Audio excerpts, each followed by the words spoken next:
All right, everybody. It's the Working Fans Podcast, and today we have a special guest, guy who's a former U.S. soldier, current stand-up comedian, and he is a producer at the Winging It comedy show, and a few other things that I'm going to get to you with. I believe Headspace and Timing Comedy was another one I saw, Yep. and we'll talk about all that right now. Listen, ladies and gentlemen, Mr. James Mack. James, how are you, sir? Hey, thank you. Thank you for having me, Dave.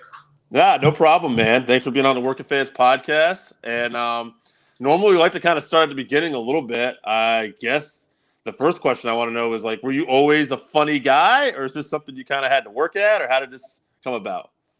I haven't always been the funny guy. But I have always been a performer. So I did theater, middle school, high school. That was something my dad kind of was like, hey, you need to at least get in, whether it's writing, whether it's acting, or, he was like, you got to at least try it so you can say whether you like it or not. So, Yeah. And so I got into theater. I really liked it. Like I said, I did it all the way through high school. That was before my voice changed and I could sing. I even was the Scarecrow. Yeah. And the Wizard of Oz. So did that, and then when I joined the military, I've always been a rather serious person, and even in comedy now, like I still take it kind of serious. So, which is funny. It's like, hey, I'm serious about making you laugh. Right. But I still use my work ethic and all that stuff. But no, like definitely, if you were to go back and ask the people in high school, who some of them now know I do comedy, they're like, we would have never seen this. That's funny to hear, man. But now let me ask you this though. Now, doing all that like drama and stuff like that, and being on stage, would that give you an edge over a lot of comedians starting at the same level as you? Yeah, I mean, everybody starts at ground zero. So for lack of a better expression, but if you've done other stuff, so if you've done theater, I was also an instructor in the military. I was an instructor for U.S. soccer. I was a referee. And if you're comfortable in the spotlight already, then it makes it so much easier when you go to get up. So because you're kind of like, oh, okay, like, I'm over the jitters and I'm not going to be as bad. Like I know what it's going to be like the first time I walk out there and stuff like that. So. Yeah, I like that too. Like you're talking about the work ethic. I know I've heard Rogan talk about this. We were talking a little MMA before the show started, but we're talking about like he would always say like with Brendan Schwab, it's like he has that athlete's work ethic and he takes it to stand up comedy. And I always thought that was an interesting analogy. Like like I don't know what most comedians are like, but just bringing any solid work ethic to anything, I think, is going to help you and give you an advantage. Yeah, definitely. I mean, there's so many different comics. It's like any other community. I mean, you have some that get out there and they call it the grind, and they will get out there and they'll do the 7 mics a day plus the shows plus getting writing and everything else. And then you have others that, and I've seen it where they're 10 years in and they're still doing the same 10 minutes. They haven't written anything new and they're wondering, like, well, why am I not getting booked, or why am I only getting free shows? And you're like, dude, you got to do the work. So now, your personal preference in comedy, is it similar to your stand-up or different? I'm a very eclectic person overall. So regardless of where it's at, whether it's music, whether it's movies or anything, and the same thing with my comedy, which it's like I'll listen to all different types. I'll listen to the Def Comedy Jam type stuff. I'll listen to the older guys like Jerry Clower. A lot of people don't even know who that is. He was a storyteller from Mississippi.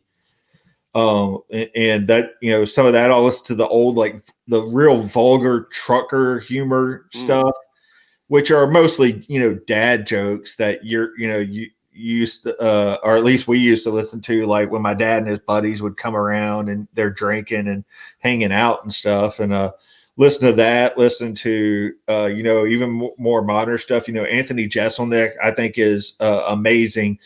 Even if you don't appreciate the darkness of his humor, just his ability to hide the punchline so well. Another guy that I'm always in awe of and I love listening to I'd probably say the three that I love anything that they've put out is Roy Wood Jr., Dan Cummings, and Chad Daniels. So, don't get me wrong, like Joe Rogan's good for writing jokes, but most of his stuff, like he'll even tell you, he makes most of it up and it has no basis in truth. And so to me, like that's something I can listen to, but it's not something that I go out of my way to listen to. I gotcha. It's interesting, to hear a taste. I was one of the first shows we did for this was a bunch of the people who are fans of ours, and we just had them write in, and we did like a top stand-up, like our top 5 stand-up.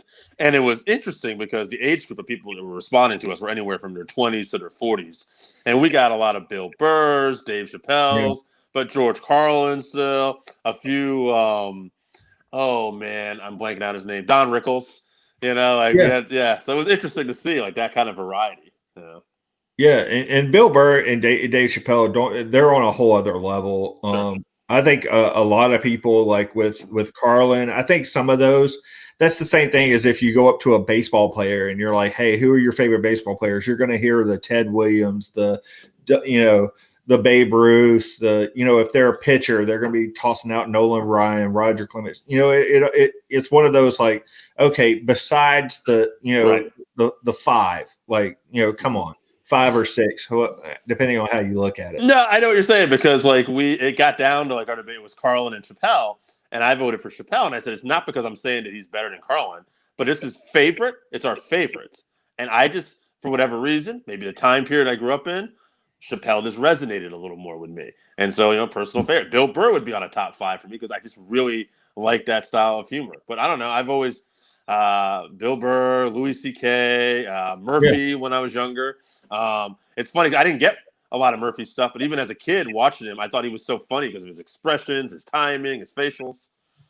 But yeah, definitely. Yeah. Eddie Murphy, was amazing, whether you're talking about his skit level with Saturday Night Live or whether you're talking about like his stuff with Raw, Eddie Murphy Raw or, any of his stand up. Same thing. As a kid, watching it, I didn't understand half of what he was talking about. Right. Like it was just funny. So that's talent.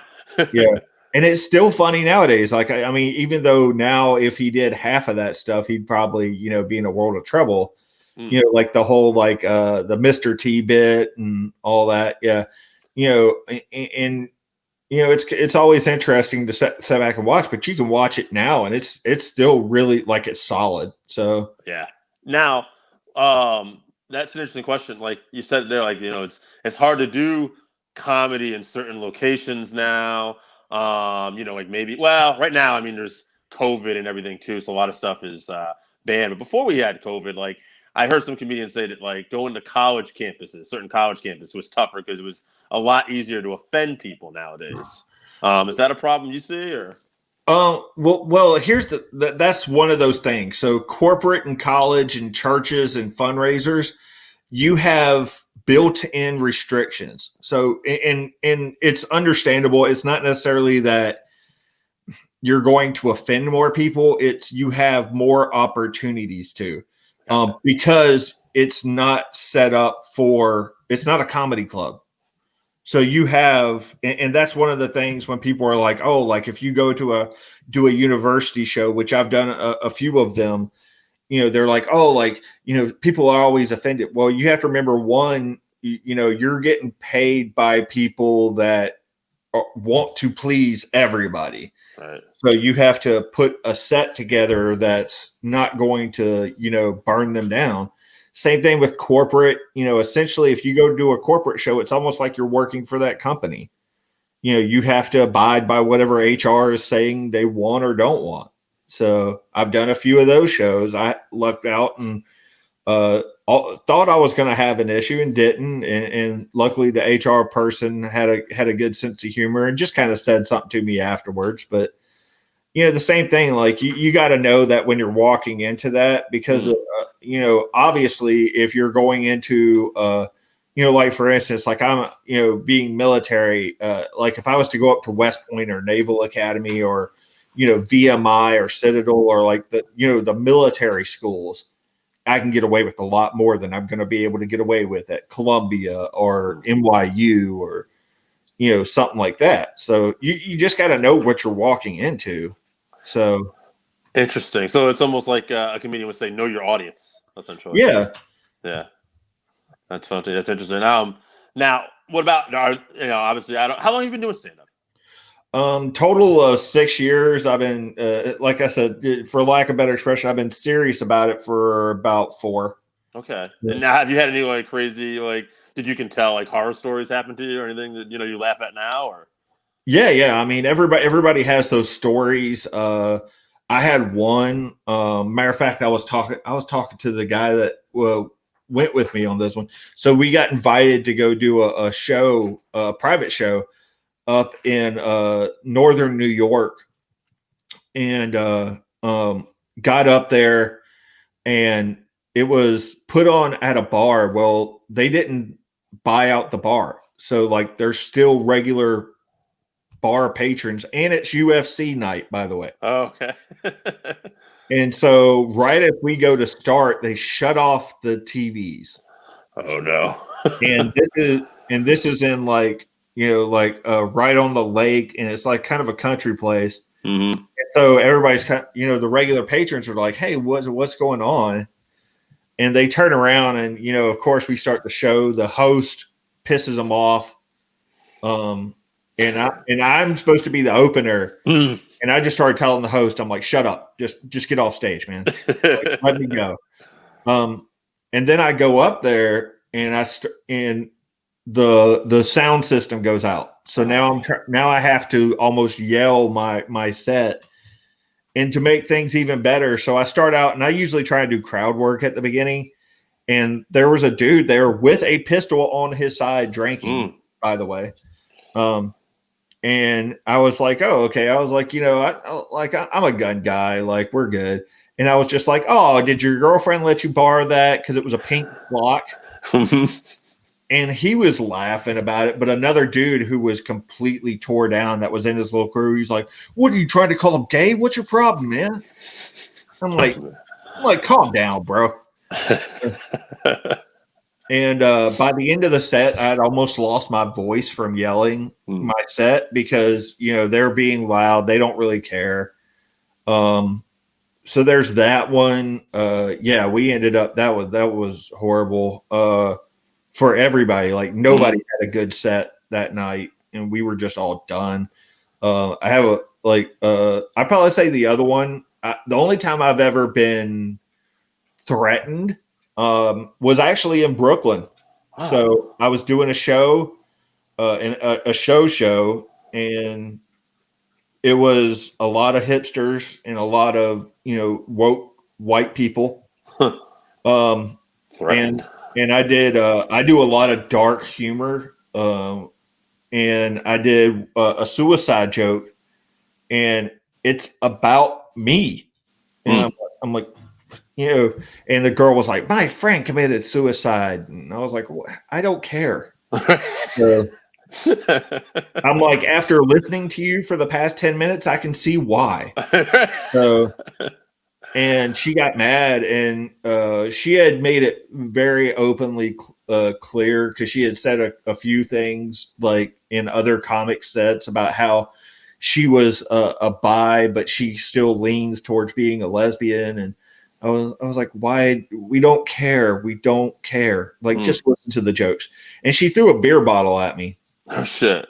And missed me.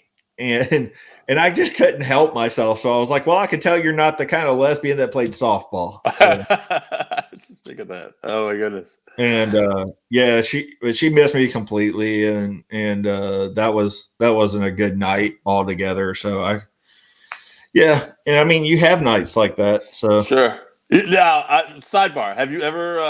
I'm assuming, but have you heard Bill Burr's thing in Philadelphia where the crowd was brutal to everybody, and he just rips into the crowd for like 15 minutes. As a comic who's been through that, if you have heard that, do you have a certain appreciation for that maybe other people might not even have? Like, there's a couple stories like that, not just Bill Burr, but yep. Def Comedy Jam. There's a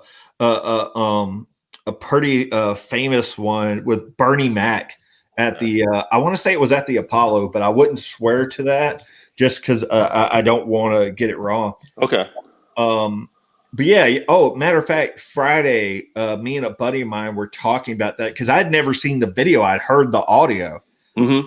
Finally, a friend of mine was like, hey, I found the video. And that is hilarious. Because to me, like, that is something, like, I can understand that after doing Philly a few times. Okay. And I've not to that level by any shadow of the doubt did I just throw a set and be like, you know what, I'm going to be a dick to all of you for what you're doing. But I have it on video where, for like a good 2 minutes, I just tear into the crowd. And I'm like, no, like this is, yeah, you're the crowd, but people are here to laugh. Like, shut up. So Bernie Mac's favorite infamous one was they were booing and just being complete assholes to everybody. Martin Lawrence, the whole 9 yards. Wow. And he just comes out and he's like, I ain't scared of none of you motherfuckers. And they laugh, and he like took the show back. But that's the thing that's really interesting about like Bill Burr's, because if you watch it, like he just rips, and they're like they start laughing about it. Mm-hmm.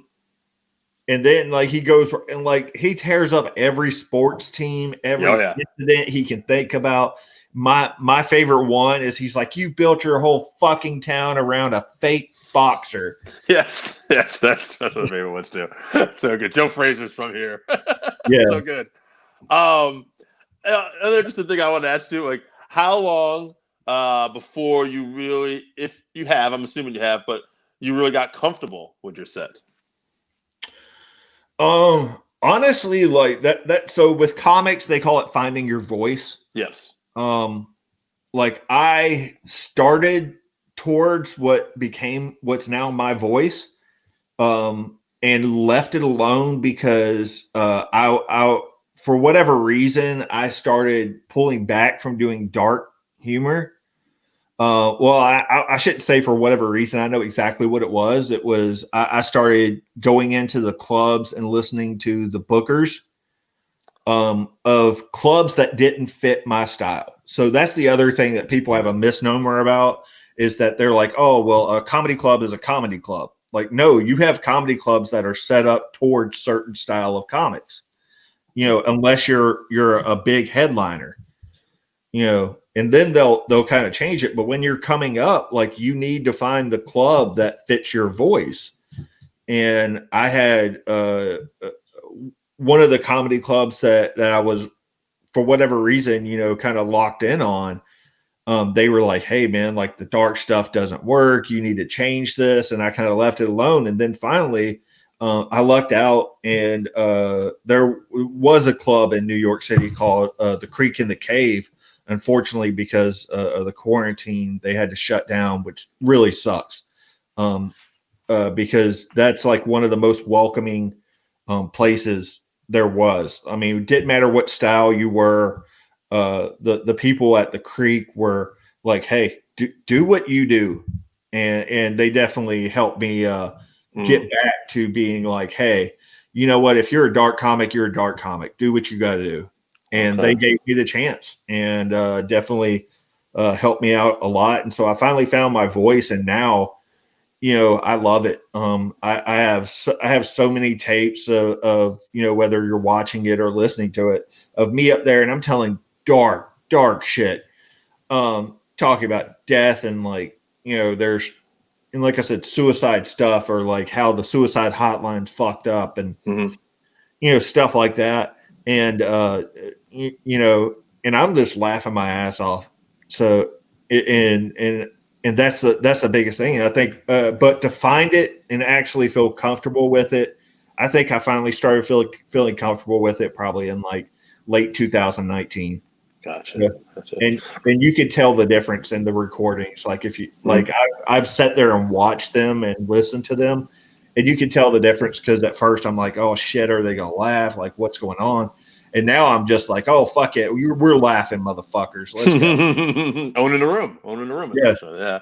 Now, have you done any of the virtual comedy? And if so, how difficult is that? Because I can't imagine that's easy.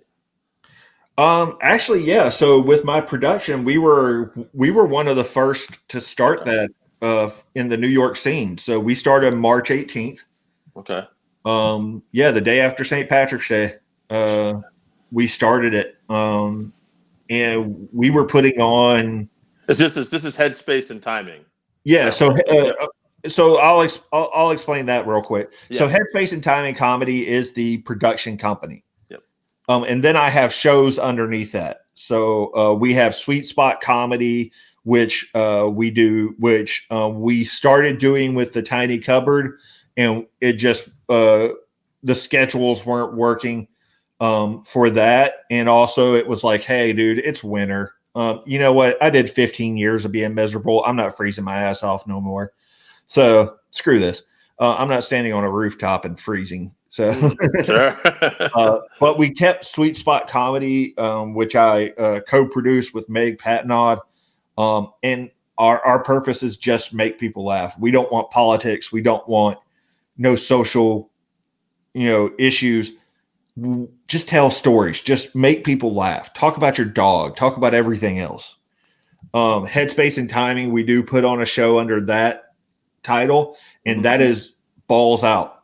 Hey, whatever you want to do, as long as it's a joke, make it happen. So, and now we're about to start what's called Field Day Comedy, which will be a completely clean show. So we can do family-friendly shows, churches, fundraisers, stuff like that.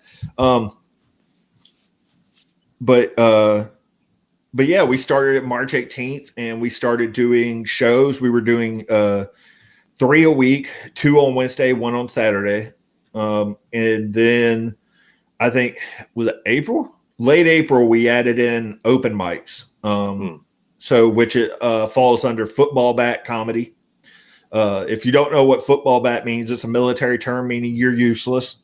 So I just thought it was funny that do for open mics. But yeah, we were doing that virtual, and virtual is a completely different demon. You have different timing. You can't do a lot of act outs. So there's good and bad because I know people like any other kind of avenue. Virtual comedy has brought out some people that would not be headlining anywhere else. And yeah, because it's a different venue. It's a different venue. On the other hand, I've seen people that were club headliners bomb their ass off on virtual comedy. Because sometimes it takes a second to get the reaction. Right. So like, you tell a joke and now you get the reaction, and it messes their timing up. And these are people that have been doing, these jokes for 3-4 years. So I imagine if you're thriving off that crowd and you're that kind of person who's that's got to be particularly more challenging. And then, like you said, you're having these guys probably that maybe they're not as good in that crowd, but okay, they're actually pretty funny and now they're excelling. That's interesting. Yeah. Well, that, and also you're getting a larger audience. I mean, just doing the virtual, I've got to do shows in Germany, Iceland, England, Scotland, Ireland. I can't remember where it was in South America, but I got to do one there. Did one in Japan, Japan, Thailand, Australia. So it's like, wow, okay, cool. All over the U.S. We've had shows, some of the shows that I've been on, where we've had people from all kind of different countries and all over the U.S., and it's great. So it's awesome. Now, one of the other things I wanted to ask you about was Winging It Comedy. That sounds like another show you got going on right now too. It is. So that's the newest one that's going on, and that is a comedy, not really a game show, but kind of. So here's the story on that one. This show actually has a backstory to it. So when Headspace and Timing Comedy started, that was what Winging It was, or Winging It was what Headspace and Timing Comedy was. So what I did when I first started producing shows is I didn't want to do your normal stand-up comedy. I'm like, let's do something else. So Lucky Jack's in Manhattan gave me the opportunity, and I started a show in their basement. So it's not as creepy as it sounds. But we would take 4 comics, and the crowd would provide us premises, so joke ideas, and we would just give it to the comics and be like, "Hey, you got 2 minutes to come up with your best joke." I didn't know enough about producing at the time, or and not knowing how to audition comics right. It was mostly like, "Hey, these are my friends. I know them. They're comics, but not every comic can come up with stuff off the top of their head." So now, 2.5 years later, now I know a lot more of what I'm doing. So myself, I picked a comic to be a host for me who had hosted a podcast before. And I was like, do you want to be the host? This is how the game show is going to work. We auditioned comics for it. And now we have, I think we started out at 24 comics. Now we're down to 18. Just because you find out like, hey, the audition was a one-off. They're not right. They don't fit that. Yeah, that was the main thing, was just okay, well, the audition went really well, but maybe it was just the premises that they were given. And so now we just finished taping our 20th episode. Episode 17 comes out Wednesday. Hold on, I gotta look at the calendar. Yeah, the 13th of January, episode 17, and then we launch an episode every Wednesday and Saturday, and it's a lot of fun. So we can't wait for this. We're finishing up season 1 now. Our season wrap will be I think the 28th, January the 28th, and that's going to be a completely live show.